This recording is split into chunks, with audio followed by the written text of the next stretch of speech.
ఈరోజు చిట్టి పొట్టి ఈ సినిమా టైటిల్ విన్నప్పుడే చిన్నప్పుడు పాటలు గుర్తొచ్చాయి. చిట్టి పొట్టి చిన్నారి పుట్టినరోజు, అలాగే చిట్టి చిలకమ్మ అమ్మ కొట్టిందా అలాంటి పాటలు కూడా గుర్తొస్తాయి టైటిల్ వినగానే. నిజంగా ఈరోజు ఈ సినిమా ప్రతి ఒక్కరిని కూడా కదిలించేసింది. నేను అనేక సార్లు నా గొంతు పూడుకుపోయి గుండె బరువెక్కినటువంటి సన్నివేశాలు కూడా ఇందులో నేను ఇవాళ చూశాను. మా జీవితాల్లో జరిగే సన్నివేశాలన్నీ కూడా ఇందులో ప్రతిబింపజేశారు డైరెక్టర్ భాస్కర్ యాదవ్ గారు. నిజంగా అభినందనీయులు. హీరోగా యాక్ట్ చేసినటువంటి రామకృష్ణ తను కూడా చాలా బాగా చేశాడు. హీరోయిన్ అయితే చాలా ముద్దొచ్చింది. మా కుటుంబం కూడా అలాగే, నలుగురు అన్నదమ్ములు, మా మేనత్తలను కూడా ఇందులో మాకు గుర్తు చేశారు. అందులో ముఖ్యంగా సుశీలమ్మ, మా మేనత్త పేరు కూడా సుశీలమ్మ కావడం, మా మేనత్తలు మాకు ప్రేరణనిస్తే మేము మా మేనగోడళ్ళకి ప్రేరణనిచ్చాం, మా మేనగోడళ్ళు వాళ్ళ మేనగోడళ్ళకి ప్రేరణించాం. 4 తరాలు నేను చూస్తూ వస్తున్నా. మా కుటుంబంలో కూడా సంక్రాంతి పండుగ వచ్చిందంటే అలా కలుస్తాం. ఆ సన్నివేశాన్ని నిజంగా మా జీవితాన్ని డైరెక్టర్ గారు ఎక్కడైనా రికార్డు చేసుకుని చూపించారా అన్నంత ఫీలింగ్ వచ్చి ప్రతి క్షణం కూడా నేను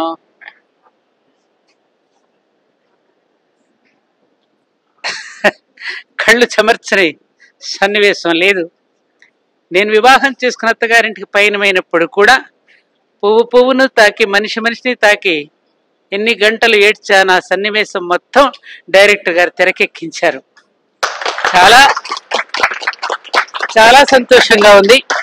ఇది ప్రతి కుటుంబము కూడా చూడవలసిన సన్నివేశం. నిజంగానే ఈ తరం పిల్లల్ని చాలా మంది కోప్పడుతున్నారు, ఈ తరం చెడిపోయింది అంటున్నారు. కానీ ఆ తరాలన్నిటినీ కలిపేటటువంటిది ఈ తరమే గొప్పది. ఈ తరం పిల్లలే బాగా ఆలోచిస్తున్నారు కూడా. ఆఖరిసారిగా ఆ అమ్మాయి చెప్పిన డైలాగ్ చూడండి. ఏదో ఈ అమెరికాలో ఏదో గొప్ప జీవితం గడుపుతున్నామని అనుకుంటున్నాం, కానీ ఇక్కడికి వచ్చిన ఈ 10 రోజులు గడిపిన ఈ జీవితంలో ఇంత గొప్ప కుటుంబాన్ని వదిలి నేను ఎందుకు మళ్ళీ అమెరికా వెళ్ళాలి అని, రామకృష్ణనే నేను పెళ్లి చేసుకుంటాను, ఈ కుటుంబంలో నేను ఉంటానన్న సన్నివేశం ప్రతి ఒక్కరికి కూడా కనువిప్పు కలిగించేటట్టుగా ఉంది. ఇవాళ అందరి మనసులలో ఉన్నటువంటి దుఃఖాన్ని, అందరి మనసులలో ఉన్న బాధని వెలికి తీసి మనందరికీ చూపించారు డైరెక్టర్ గారు. నిజంగా గొప్ప అభినందనీయులు. ముఖ్యంగా యాక్టర్స్ని కూడా పెద్ద పెద్ద వాళ్ళని ఎన్నుకోకుండా మన చుట్టూ ఉన్న కుటుంబాల నుంచి ఎన్నుకుని వాళ్ళ చేతనే చేయించారు. అలాగే హాస్యం కూడా ఎంతో సున్నితంగా అందరూ నవ్వుకునేటట్టుగా ఉంది తప్ప ఎక్కడా కూడా జగుప్సను కలిగించేటట్టుగా కానీ, ఏ రకంగానూ కూడా ఛేదరించుకునేటట్టుగాని కూడా లేకుండా, ఎక్కడ ఏ అబ్సినిటీకి తావు లేకుండా చాలా అద్భుతంగా చాలా బాగా తీశారు. నేను చెప్తున్నా, నేను సినిమాలు చాలా తక్కువగా చూస్తాను.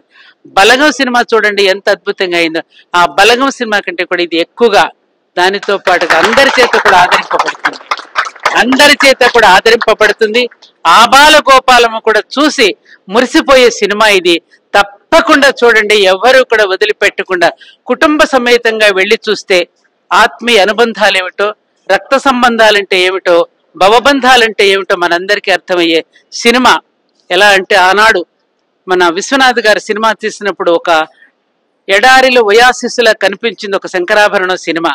అలాగే ఈ రోజున కూడా మళ్ళీ మనందరినీ కూడా ఆ కుటుంబ నేపథ్యాన్ని చూపించి ఆ దాహార్తిని తీర్చేటట్టుగా తీసినటువంటి మా డైరెక్టర్ గారు, యాక్ట్ చేసినటువంటి ప్రతి యాక్టరు, అలాగే పెద్దవారు ఆచార్యులు గారు ఆ తండ్రి పాత్రలో, ఆ తల్లి ఎక్కడుందో కానీ ఆమె ఆయనతో పాటు యాక్ట్ చేసినటువంటి పెద్ద ఆవిడ ఎంత అద్భుతంగా మన తాత ముత్తాతలందరినీ కూడా గుర్తు చేసేటట్టుగా అంత న్యాచురల్ గా ఆ చెల్లెల్ని చూడాలనే బాధ, అన్నయ్యని చూడాలనే ఆమె యొక్క బాధ, ఆ జాడీలతో పచ్చళ్ళ పంపడం, నెయ్యి పంపించడం, పిండి వంటలు ఇదంతా మన కుటుంబాల్లో సహజంగా జరిగేటువంటి విషయాలను ఇంత అద్భుతంగా చిత్రీకరించారు అంటే చాలా అద్భుతంగా చిత్రీకరించారు. చాలా చాలా కాలానికి ఒక మంచి సినిమా, కుటుంబ నేపథ్యం కలిగిన సినిమాను చూసి నేను గర్వపడుతున్నా, చాలా సంతోషపడుతున్నా. రాలేనేమోనండి అన్నాను ఆచార్యులు గారు అని అడగానే, కానీ రాలేకపోతే బాధపడి ఉండేదాన్నేమో. మరోసారి అందరినీ నేను అభినందిస్తూ ఇలాంటి సినిమాలు భవిష్యత్తులో చాలా చాలా రావాలి. మన భారతీయ కుటుంబ నేపథ్యాన్ని, మన భారతీయ సంస్కృతిని, మన సంప్రదాయాన్ని ఈ విధంగా కనుక సినిమా మాధ్యమాల ద్వారా చూపిస్తే మళ్ళీ జాతి మేలుకుంటుంది, మళ్ళీ దారిన పడుతుంది అనడానికి ఈ సినిమా ఒక్కటే నిదర్శనం.